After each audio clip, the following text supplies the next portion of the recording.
voilà ba tey mbokk yi ñuy seetaan ami internet ñu ngi fii ci place Bestiao ñu gën ko xam ci place Diamalaye alors mu nekk loo xamante ni ji ñi fiy ñëw macha allah ci ay nit di fi féexal seen xol wala di sangu ci géej gi am na solo foo ko takk weesu na ko ci loolu aussi am na ñoo xam ne ji ñi ngi fi seen liggéey mooy lan mooy di superviser ñi fiy ñëw ñi nga xam ne dañuy sangu ñi xam ndox ak ñi xamul ndox yëpp ñoo ci yem muy les maîtres nageurs muy poste secours bi fi lañ nekk nii actuellement am nañ kenn ci moom dañ koy jox suñu micro mu wax ñu nan la tudd ñu fas yéene dugg ak moom nag si li nga xam ne mooy laaj ak tontu yi asalaamaaleykum sëñ bi. waaleykum salaam maa leen di nuyu di rafetlu aussi ñëw bi donc di vraiment di rafetlu seen ñëw fii di ak opportunité bi ñu ngeen ñu may pour ñu mën a exprimer wu ci affaire plage yi ak la sécurisation des plages waaw. man maa ngi tudd Ibrahima Fall. voilà man maître nageur laa fii ci plage bi même aussi man maa njiitu maître nageur du Sénégal yi. waaw voilà donc vraiment ñun suñu waxtu surveillance day commencer 9h terminer 19h maanaam 6h ci ngoon wala 7h ba 7h donc soo gisee ñu def loolu c'est parce que les baignades yi dañ ko organiser voilà 9h la ñu commencer yenn jours ouvrables yi dañuy dem ba 18h30 mais week-end yi dañuy dem ba 19h parce que boobu la fi nit ñi di gën a bari donc ñun dañ leen sécuriser 9h ba 19h maintenant au-delà de 19h nag gis nañ ne nit ñi dañuy continuer di sangu te loolu ñun dañ ko interdire ba pare autorités yi aussi dañu jël ay mesures fermes que ne képp koo xam ne sangu da nga yaa ngi sangu au-delà de 19h donc yoon dina daal si kaw. voilà parce que mën na créer même cas de noyade yooyu ngeen di dégg noonu parce que bu fekkente ne ki lay aar donc de 9h à 19h moom wàcc na jóg dem ñibbi donc yow tamit war nga mën a jël ay say matukaay ba. yow tamit nga jël say bagages nga toog ci plage bi nga bañ a dugg ci géej bi mais soo ko defulee nag vraiment yoon dina def am na foo xam ne am na plage yoo xam ne police ñoom ñoo ko gérer am na foo xam ne aussi comme fii nga xam ne zone gendarmerie la ñoom dinañ fi taxaw ne kenn waratul dugg voilà. yéen li ngeen mën a def rek mooy bu 19h jotee yéen arrêté ngeen fay def leen si ñu génn ñoom ñëpp mais ku xam sénégalais xam ne am na ñoom dañu dëgër bopp si ñu ma ko war a wax su fekkee ne am na ñoom dañuy continuer di sangu bu boobaa gendarmerie ñoom ñoo ñëw def li nga xam ne rek mooy interdiction bi quoi. voilà donc ñun suñu compétence maanaam ci baignade bi la mais leneen li ci des muy la sécurité publique donc police wala gendarmerie ñoom ñoo koy gérer donc ñoom ñoo war a jël relais bi ñun suñu wàccee ñoom ñooy taxaw ne kenn waratul dugg ci géej bi. soo demee Ngor di nga fa gis l'escadron monté de la gendarmerie nga ñëw si fii côté bi nga gis l'escadron à pied de la gendarmerie aussi nga dem vers la banlieue nga gis fa police nga xam ne foofu moom moo seen zone donc ñoom ñëpp dañuy taxaw si ne au-delà de 19h kenn waratul sangu parce que ça peut créer des cas de noyade dans la mesure où tey ki lay sécuriser su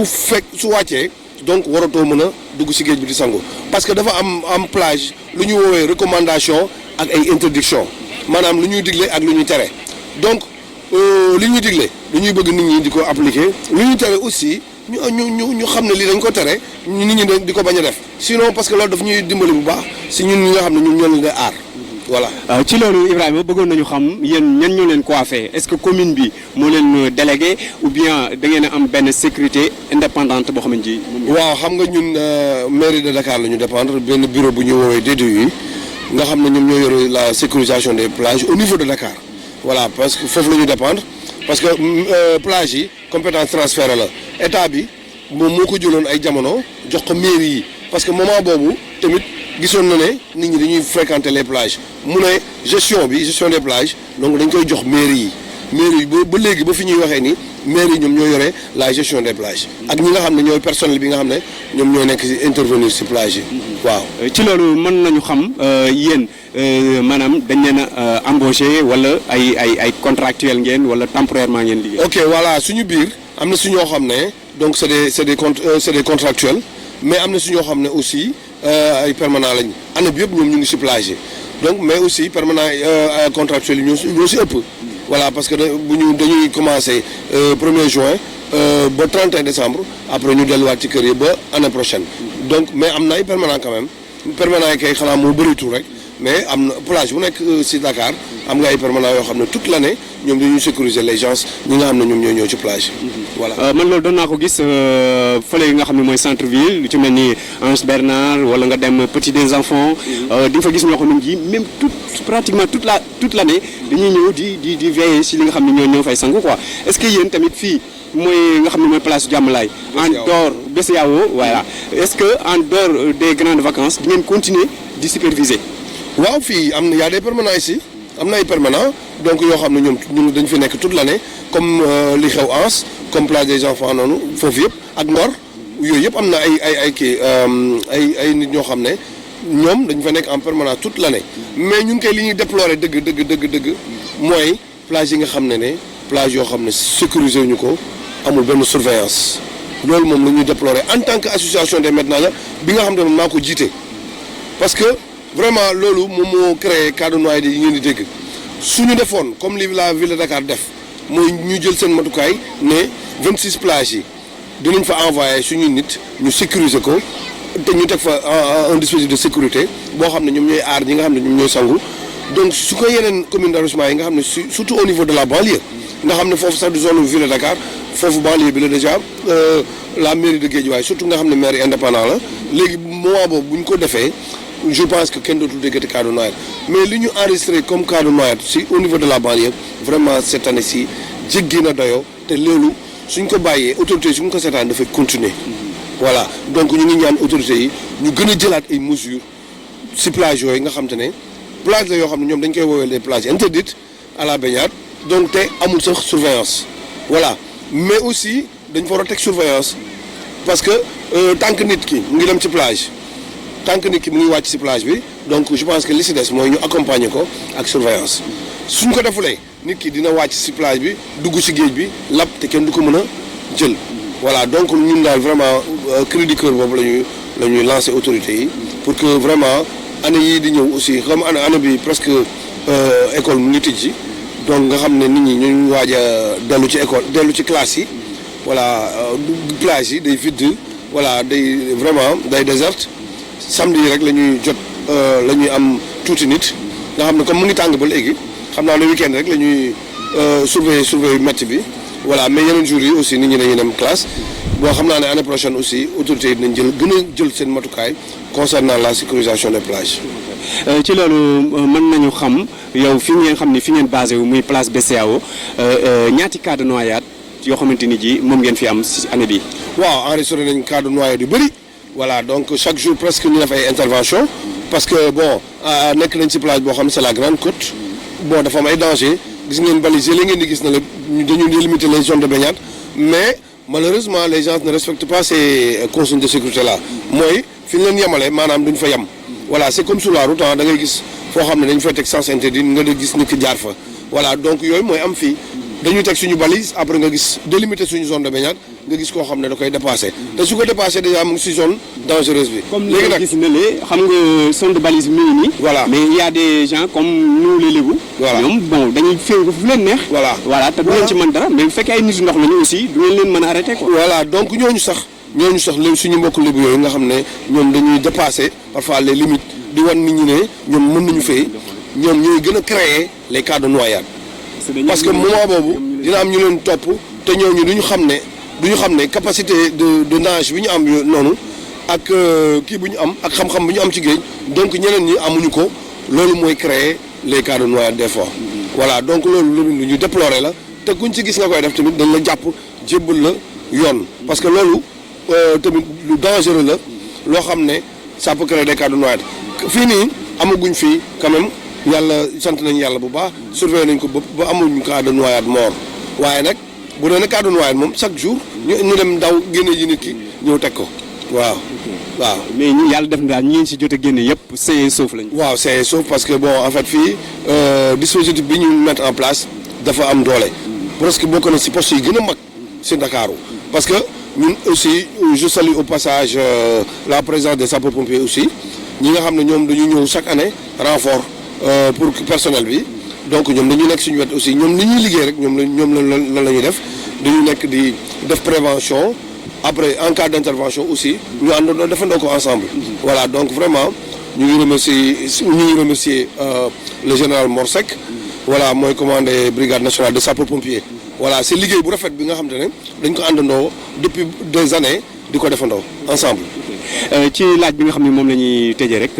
muy en tant que président de l'association des maîtres nageurs du Sénégal comment ça se passe la sélection pour être maître nageur. ah wolof ah. voilà toujours ah wolof waaw léegi pour nekk maître nageur il faut nga mën fay d'abord maanaam nga mën nager voilà boo mënee fay après dina am test yoo xam ne dañ la koy defal pour xool ndax yow déjà am nga yenn capacité de nage yoo xam ne mën nga ko def pour sauver ay nit. beneen bi ci tegu mooy il faut que ñu former la ni ngay war a génnee nit ki parce que maître nageur bi du koo xam ne dafa war a génne nit ki rek ñëw teg ko rek pare ci déedéet daf koy defal le bilan maanaam le bilan primaire maanaam les premiers secours voilà le bilan primaire c'est-à-dire les 3 fonctions vitales la ventilation la circulation et la conscience ñoom xam nañu lépp ni ñu koy testé xam nañu ni ñuy assister victime donc vraiment mu nekk formation boo xam ne formation bu am doole la te bu yàggalee doon aussi parce que duñ la former benn année rek nga ne non maître nageur la il faut nga exercer des années nga soog a nekk maître nageur voilà. la plupart des maîtres nageurs yu ci bari ci lébu la ñuy jógee si mbokk yi. waaw mooy li ma la wax rek donc il faut mu xam géej mën fay d'abord après soog a def formation sauvetage aquatique donc ñu former ko comme maître nageur sauveteur voilà donc lébu yi daal daanaka ñoom ñoo ci ëpp xëy na ñeneen ñi nga xam ne dañoo ñëw dal ci rek mooy ñi nga xam ne dañuy xalaat dañuy fréquenter les plages nga xam ne dañu dem ba miin plage mais doo tëb rek nga ne donc da ngay def formation maître nageur te miinoo géej loolu vraiment c'est dangereux même voilà xam naa ne moom suñu mbokk lébu ñoom ñoo ci ëpp waaw. boo doon jox benn conseil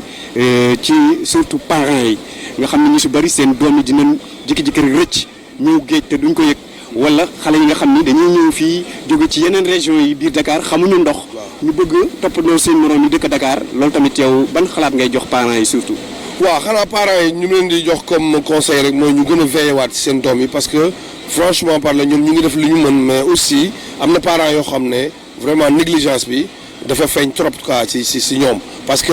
xale yu bëri fii boo leen di laaj dañ naan la sama parent tàggoo naa ko xam nga la may wax bi may ñëw te ñoom boo tàggoo sax pour dem plage war nañ mën xam ndax plage bi bi ngay dem ndax dañ ko sécuriser wala sécuriser wuñu ko wala sax nga jóg nga jàpp ci loxoom nga ànd ak moom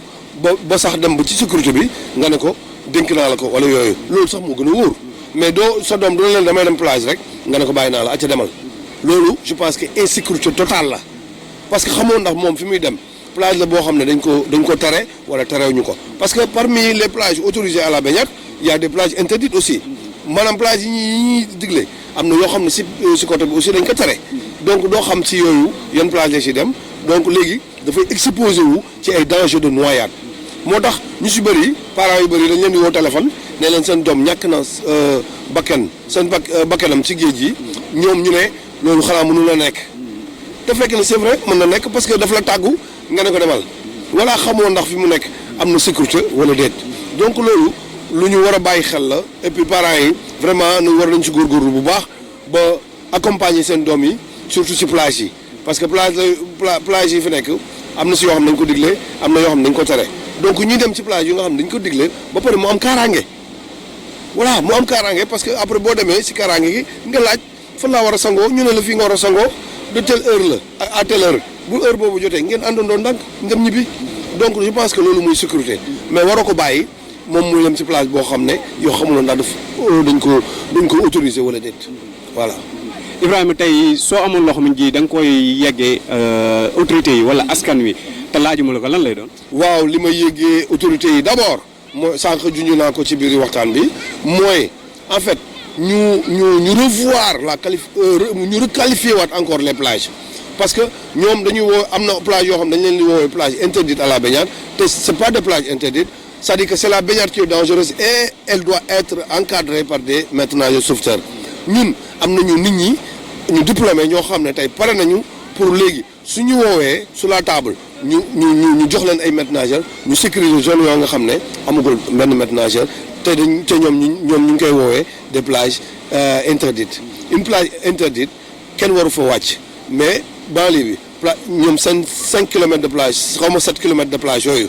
mais du plage interdite du ay plage interdite parce que nit ki mën na fa wàcc ak sa njaboot mën nga fa wàcc ci gaare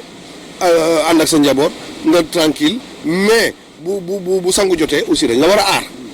donc loolu nag interdiction boobu nag dañ ko war a dindi ñu teg ko fële ñu rek qualifié waat les plages parce que plage bi ngeen nekk ni muy Bessiao bokkoon na ci plage yoo xam ne dañ ko classé woon interdite voilà parce que moment boobu amul sécurité bu doy mais bi sécurité bu taxawee ministre de l'intérieur jël ay mesures que ne dafay autoriser la plage ba fi mu toll nii autorisation boobu moo fu nekk loolu suñ ko defee Parcelles Assainies unité 15 def ko plage Cambérène def ko plage Malibu def ko plage Malika def ko plage Lac Rose je pense que kon côté boobu kenn du fa dégg ci noyade dañu war a mettre en place des dispositifs de sécurité te ñun wax nañu guddi wax bëccëg en tant que association des maîtres nageurs sauveteurs et surveillants de baignade bi nga xam ne man maay président bi voilà parce que ñun am nañu sañ-sañ wax ko ndax ñun ñooy les professionnels voilà te ñun luñ ci wax ñoom war nañu mën a jàpp ne lii dëgg la parce que xam nañu secteur bi bu baax a baax xam nañu aussi li nga xam ne mooy réduire la recrudescence des cas de noyade voilà beneen bi ci tegu mooy di wax ak xanaa di lancer waat appel rek ñi nga xam ne ñoom ñooy fréquenter les plages di wax ne dans une plage dafa am lu ñuy woowee des recommandations ak ay interdictions maanaam lu ñuy digle ak lu ñuy tere maanaam consigne de sécurité ñu leen di ñaan ñu koy respecté bu baax parce que gis nañu benn façon indiscipline boo xam ne bu doy waar la ndax parfois da ngay teg ses balises nga ñëw benn waay romb ko dem yoonam dugg ci zone bi nga xam ne zone moom ngay tere te loolu vraiment lu ñu ñaawlu la et puis loolu vraiment bokkul ci respect parce que ki lay aar je pense que war nga ko mën a jox cër voilà di ñaan encore une fois pour ñu respecter recommandations yi muy interdiction yooyu ak les consignes de sécurité yi nga xam ne maîtres nageurs sauveteurs dañ ko mettre en place ci plage boo mënti dem fii Sénégal jaajëf. merci Ibrahima ñu ngi lay sant di la gërëm. maa ngi leen di fay di leen gërëm aussi bu baax parce que lii nii dafay nekk ay messages yoo xam ne message de sensibilisation la parce que yéen bokk ngeen ci acteurs yi nga xam ne dañuy jouer rôle bu am solo ci wàllu askan bi surtout ci jeunesse bi parce que lii message yi nga xam ne moom lañ fi wax léegi sensibiliser wala askan bi nga xam ne léegi suñ ko déggee mën nañu moytu yenn plage yi ou bien mën nañu respecter les consignes de sécurité. merci beaucoup Ibrahima merci.